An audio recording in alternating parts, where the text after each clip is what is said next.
Hey everybody, today we're talking Ultimate Spider-Man Volume 20 and His Amazing Friends.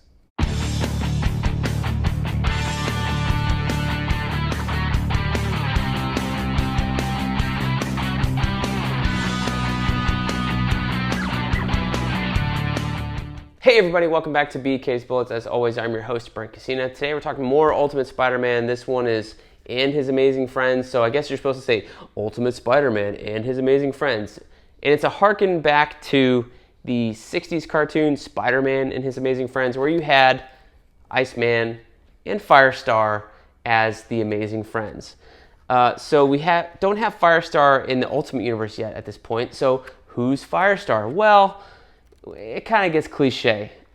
Liz Allen becomes Firestar, and that's a little weird. Just because it felt really forced, instead of introducing a new character, we're going to give this to Liz Allen, who up until this point has, been dating Flash or going after Flash Thompson, and then Flash Thompson gets kidnapped. People think he's Spider-Man. That's over with. Liz Thompson has this weird anti-mutant views throughout the series, so this is kind of her reckoning in terms of her actually, she turns into a mutant herself, or it gets revealed as a mutant. And because we want to have this callback to the 60s TV show, she's going to be fire-powered, right? And we're not going to call her Firestar yet, but we do have Johnny Storm on tap to kind of help her and make her help figure out how to use her fire powers. But we also get Magneto involved because now we're a mutant, and X-Men's there, Kitty Pryde's there. They're talking about the X-Men, so the X-Men are involved. And there's this weird mystery of her dad, right? Who's her dad? We want to know who her dad is. Apparently her dad's involved with Magneto. They never come out and say it, but they do reveal it in a flashback. And I felt like that was just kind of the biggest weird choice of all time. Her dad is the Blob. I don't know. Just a weird, fun thing. Who's your dad? Who's the mutant you would least expect to be this attractive young girl's father? Let's pick the ugliest guy around, the Blob. So, hey, it is what it is. Is it a bad story? No, I think I had fun with it. It's kind of interesting seeing Peter deal with things about, does he reveal his identity again?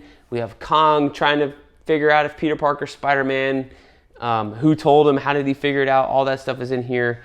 But you have Stuart Immonen doing this big eye stuff here, which I like, but sometimes it's like, man, it's too much. Too much big eyes, Stuart. Maybe he's looking at that Joe Quesada cover from issue number 1 a little too much. Whereas Bagley was very consistent with his eye shape. But we're still getting slender Peter Parker. Immonen is grown into his own here. It wasn't anything that I absolutely hated. It's just I'm just picking on him, I guess, because I opened up to that one page. But he does have very large eyes throughout. But he still looks like a kid, so that's good. Yeah, the X-Men are in here a little bit. Magneto's in here. But the last 2 issues in here are a little kind of side story with Omega Red, and then a one and done with the Shocker, who's kind of been a joke up until this point and remains a joke at the end of this volume. So nothing really memorable here other than this kind of weird choice of Liz having mutant powers and her disappearing for a while. I don't know. I can't remember if she comes back at all as a character, but she's been a supporting character up until this point, and maybe Bendis thought that, we have MJ, we have Kitty Pryde. I can't do we don't need another supporting female character, so this is kind of taking Liz off the board as a mutant.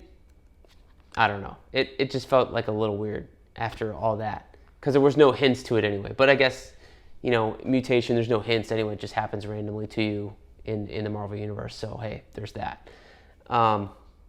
So yeah, it's okay. Again, really strong stuff with Bagley up until, that end of that run. And I feel like Bendis is just, at this point, he's kind of treading water, trying to figure out what he's going to do next. And we'll get to Spider-Man being underwater in 2 more volumes. So we'll talk about that in a future episode. So thank you guys for watching my middling review of this middling trade paperback of Ultimate Spider-Man. We'll see you guys next time in the Funny Pages.